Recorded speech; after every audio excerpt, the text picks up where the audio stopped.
We're gonna go on the extreme ride now on the desert, and let's see how it goes.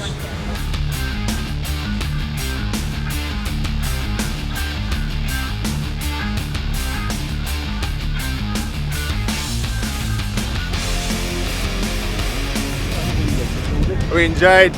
Everyone's smiling just because they're relieved to be back here alive.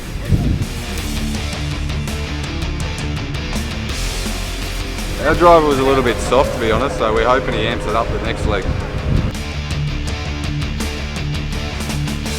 This is nothing compared to the Chinaman that he bowled.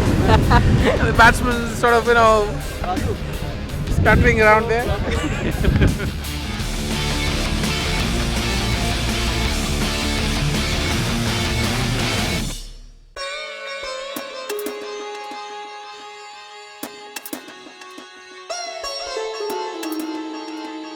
You're in the middle of nowhere, and it's really scary. I've got absolutely no idea. We're in the middle of a sand dune, about 2 hours away from civilization, I think.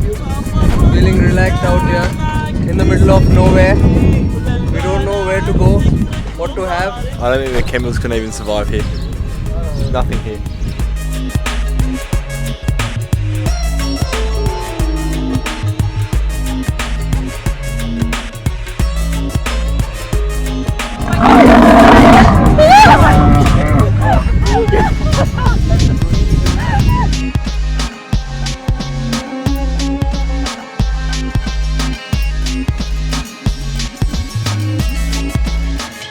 Well, it's been a fantastic day now for some good Arabic local dinner, maybe a belly dancer or two, and then a bumpy ride back home.